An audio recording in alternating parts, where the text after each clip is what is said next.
Welcome. In this video, I will show you how to install Google Chrome on your Microsoft Surface Pro 12.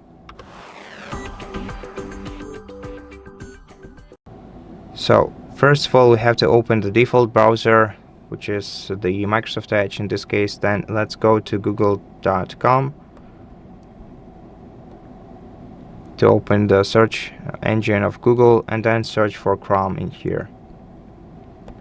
Open the first result you see and then tap the download Chrome button in the middle.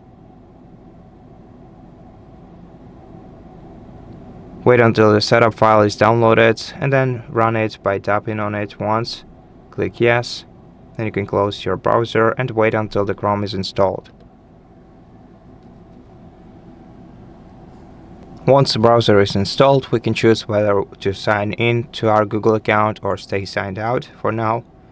Select your search engine, tap set as default. Then if you want to set this browser as a default, you can also tap set as default right here, or you can tap skip and skip this step. Right now you are ready to use your Google Chrome web browser. Thank you for watching this video. If it helped you, please consider subscribing to our channel, leave us a like and a comment below, and I'll see you in the next one.